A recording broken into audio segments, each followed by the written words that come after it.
This Yankees team is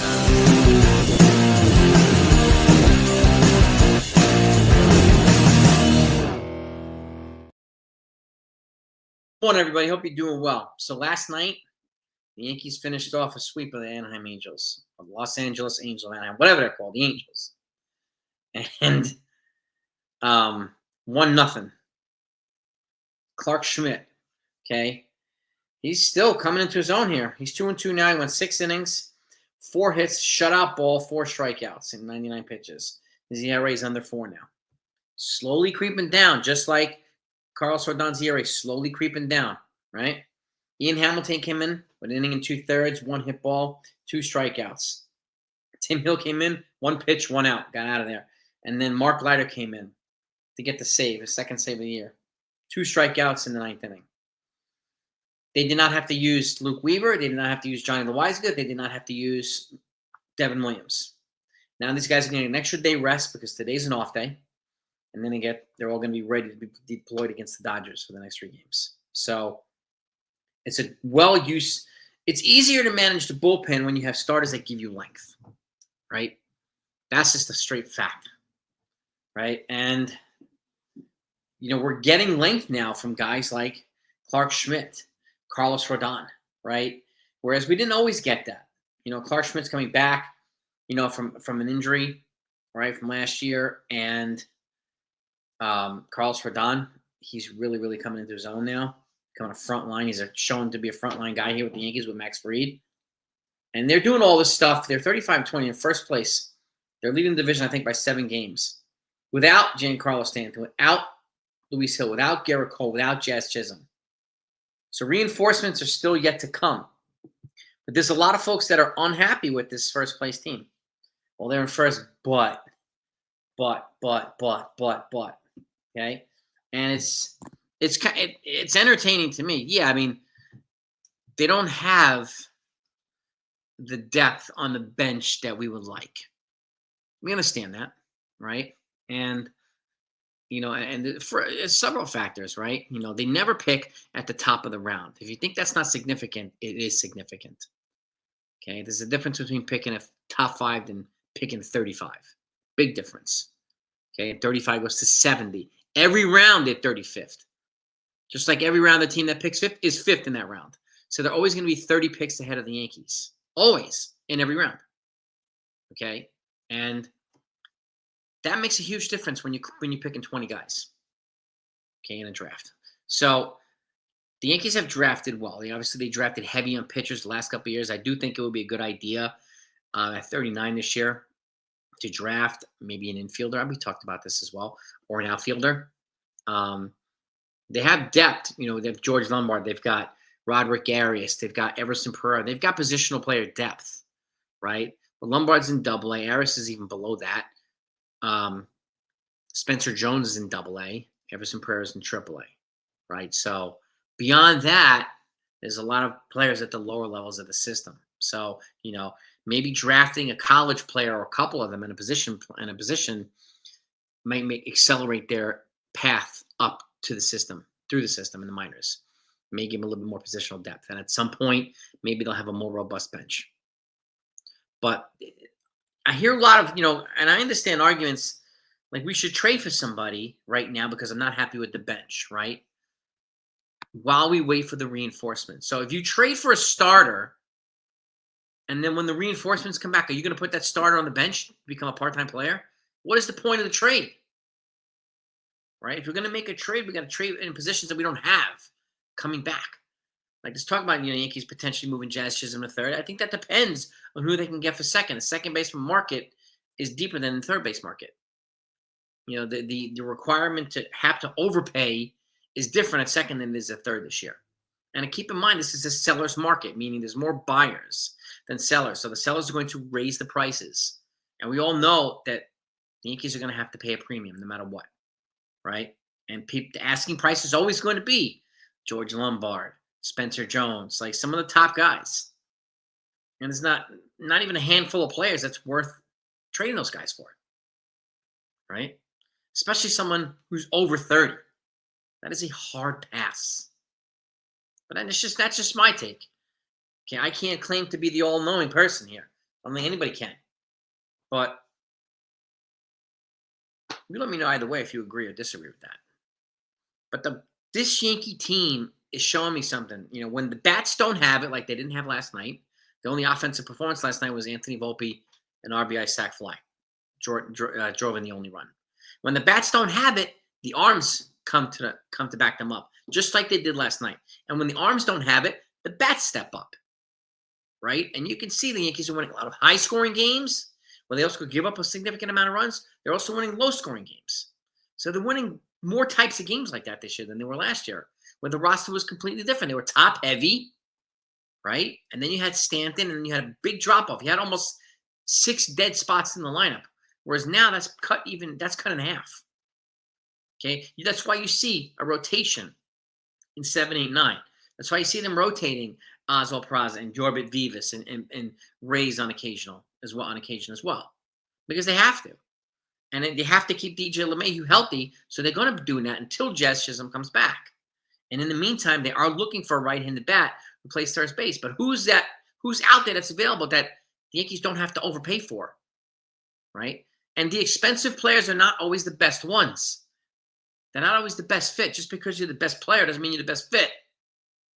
Okay?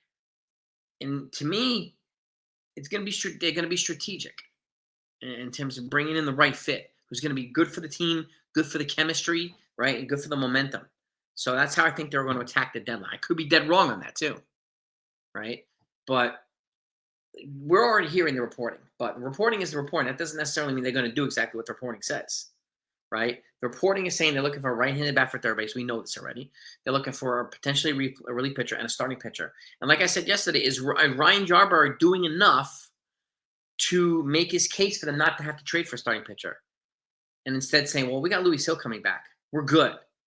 We got Yarbrough doing what he's doing because he's bringing tremendous value. And we have Fernando Cruz about to come back too, who's another extra inning or multiple inning pitcher for the Yankees, giving them another reinforcement in the bullpen. Okay, he's eligible to come off the 3rd of the month. He had a 20-pitch outing yesterday. He felt great. But today's more important to see him. He felt great after the thing, but how do you recover the next day is the key in terms of how a lot of these pitchers feel, right? And whether it's an indication of whether they're ready to continue to progress and pitch again, right? So, but to me, the Yankees are showing the ability, like I said, when the bats don't have it, and the bats are not going to always have it, right? It is what it is. Like, just like the Dodgers, they got swept by the Angels, and then the Angels got swept by the Yankees.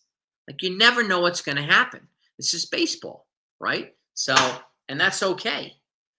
But the fact of the matter is, too, the Dodgers are also without a bunch of pitchers, just like the Yankees are. And the Dodgers were without a bunch of pitchers, and they won the World Series last year. And the Yankees were too, and they got into the World Series too.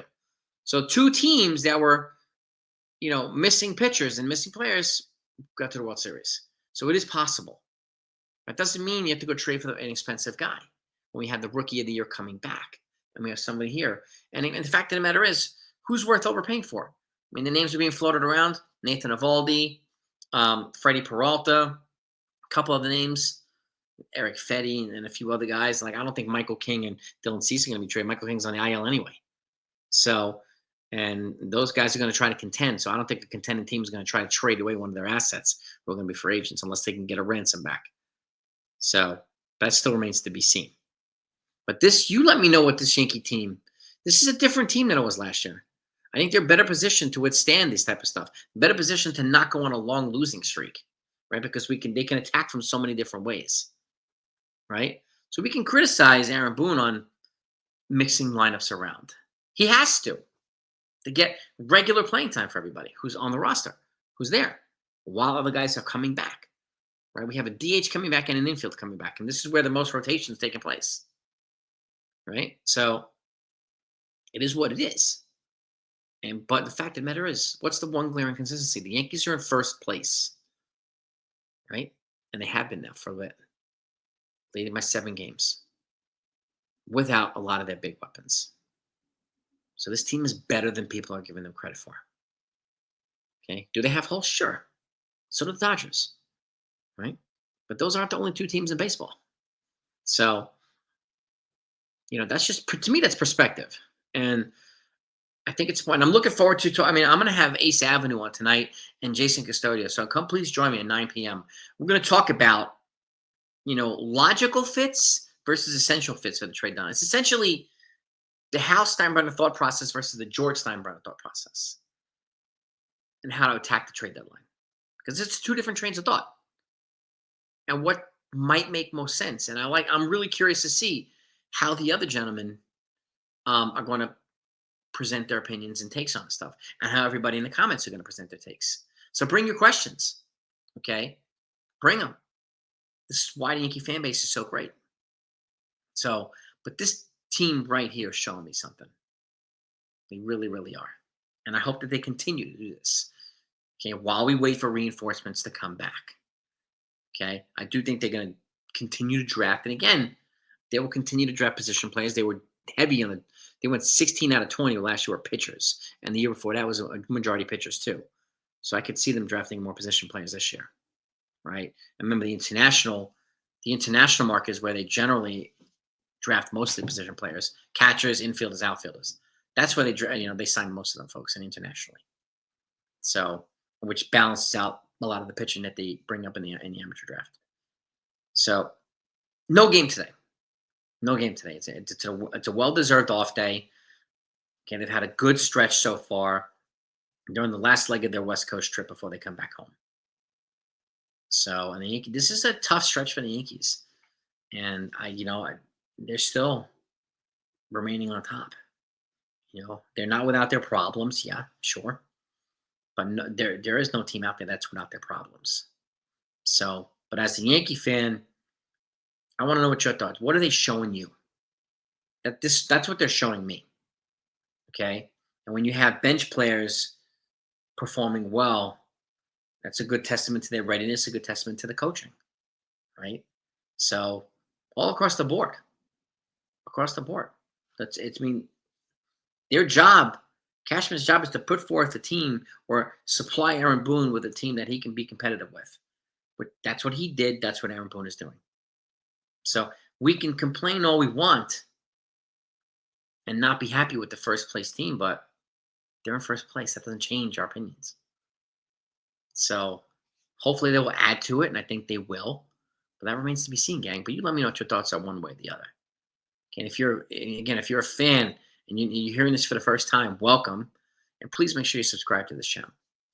And if you haven't subscribed yet, please do. And if you do, please turn on your notifications, because I'll constantly keep you updated on what's going on, whether it's small news, big news, medium news, sideways news, relevant across the board, but especially as it pertains to the Yankees. Okay, come join the family. All are welcome. Okay, have a great day, everybody. See you tonight.